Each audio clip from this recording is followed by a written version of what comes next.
talking to each other, they're not even listening. So that's thank you for that. Yeah, thanks for that. I'm sorry, you're Shut up.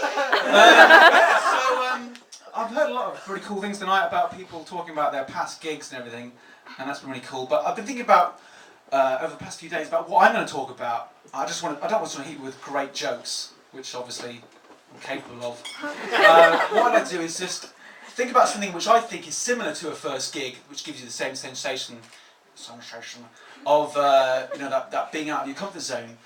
And in doing so, I was thinking about your first kiss, because that's a pretty seminal moment, right? I mean, you don't forget that. Or in fact, more specifically, your first snog, right? I mean, who remembers? Do you remember your? Have you had? Yeah? You had? Are you with that girl? No, but you want to be. Yeah? Have you? Who snogged today? Who snogged literally today? Come on, you know you have. Even if it's with your own thumb, like this. Yeah? In the mouth. Who snogged? Have you snogged? One of you's Ollie and one of you's Mike or something. Right? I don't want to play the game, just tell me. So I've got like 5 minutes. Don't waste it, right? I've got stories and shit. Mike. We can play with that, but I'm No, come on. Ollie, Pete. Yeah. Good. Have you snogged? Today? No. Today Oh, just come on. day. Has your tongue been in another person's gob? Yeah? Yes. Saliva has been exchanged. Good. That's constant, yes. Good. It's Well, delicious. alright. Jesus, that story. So my first snog was actually, it's an unusual one, it was with my mum. I'm going to have to explain it a little bit, I'm feeling. This is a true story, everything I was going to say is true. I was going to bed, she wasn't in bed. I was about 12, I think, and I was just, because I don't know when you're little, but you give your mum a kiss on the cheek, good night. Anyone? Yeah, you've done that. Loads. Literally prompted upon. So, and I was going to bed, and then she said, hey Bob, give me a kiss, good night. And I actually wasn't going to do it this time, I've sort of forgotten, and I was just going to go up to bed, have a whatever, and just finish off, sleep, done. Great. Good day.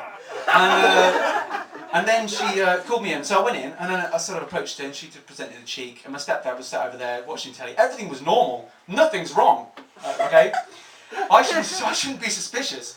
And then she was sitting there on the chair and then just watching like Crime Watch or something. And then I went over and then there's a cheek there. It's so easy. It's an open goal. And then I tried to lay it on and then she turned her head like that and then she like met my lips and just necked me for like 5 seconds, tongue in there like a missile, right?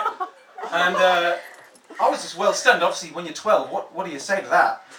And I didn't say anything. I just went, "Not then." Thanks for everything. But the weird thing about that is that whenever I describe this, say, if Mike, bingo, Pete, you're Mike now. So when Mike is with his friends, when you're with your friends and you're talking about your first kiss, I don't know if you did this, but there's always one person who's like, yeah, I was like 14, she was like 16, well, snogged her mouth off, innit? But when they ask me, it's like, yeah, Bob, what did you do then, yeah? Because all my friends are really street like that. And I don't know what I'd say, I mean, it would just be something like, yeah, she was about mid-40s, sort of, 4 kids, a mortgage in Coventry, and yeah, and they'll be like, yeah, but was she fit there? I'm like, sort of. Looks a bit like me, really. Just a woman in her mid-40s. So no, yeah, kiss that bitch right in her gob, saliva, boom. So I was thinking about that, and that made me think about one of my most important snogs of my life was when I first did the business, with a girl in the hole. And that was like amazing. Obviously, when you do your first time, that's everything, right?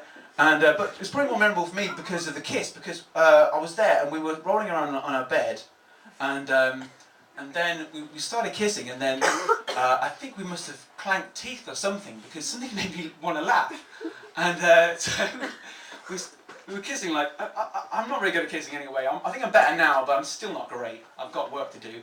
And we were there, and then I think Mr. clanked teeth, because both our mouths were open, and then I laughed, and I laughed into her mouth, right? And her mouth just sort of expanded with a gust of laughter in her gob, and she, I thought after that, like, boom, you know, I thought I'd blown it, because you can't laugh in somebody else's mouth like that. That's not on. But actually, credit to her, she followed through, and we, you know, did the old whatever. So, tip to guys, Mike, if you want to get with a girl and she's playing hard to get, just laugh into her mouth so that, you know, she sort of explodes a little bit. Write that down. Yeah, but yeah, so we did do it in the end. But what was weird was afterwards there was a bit of a dispute whether it took place. I'm talking about the intercourse, big one. Because what happened was I tell you, it was so weird. Obviously, it's always awkward when you do it. I've never spoken to anyone who's had a great success in their first time. So yeah, so I sort of, we finished and I did all the stuff that comes out. I sort of rolled off, and for some reason I felt like I needed to break the ice. So I just said something like, I don't know what I said, but something along the lines of, well, that was weird. So it's like, not virgins anymore, innit? So that's weird.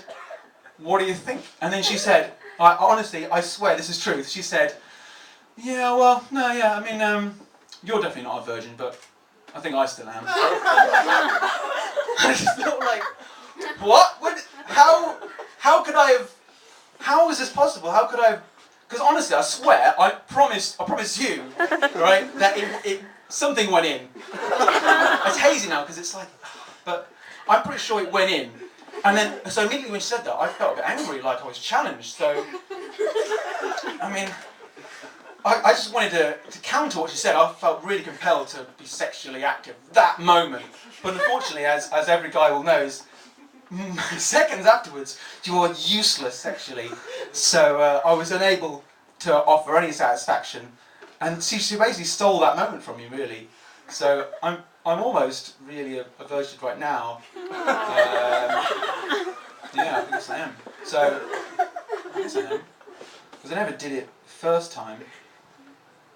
Yeah, so in summary then, I mean, I don't know what's the timing like, but I think that's a good, solid 5. The moral of the story, now, I think I want to keep a moral to when I do these things, when I just sort of talk it to people who've paid money to come and listen to it, and which is good. Which is, I think the moral of the story is, you should try new stuff. So whether it's, you know, you're kissing your mum, or whether, you know, you're laughing into a girl's mouth so it explodes uncomfortably, or you know, whether you're not really having intercourse, try doing that. That's surprisingly satisfying. So yeah, thanks so much. I've been Bob Fletcher.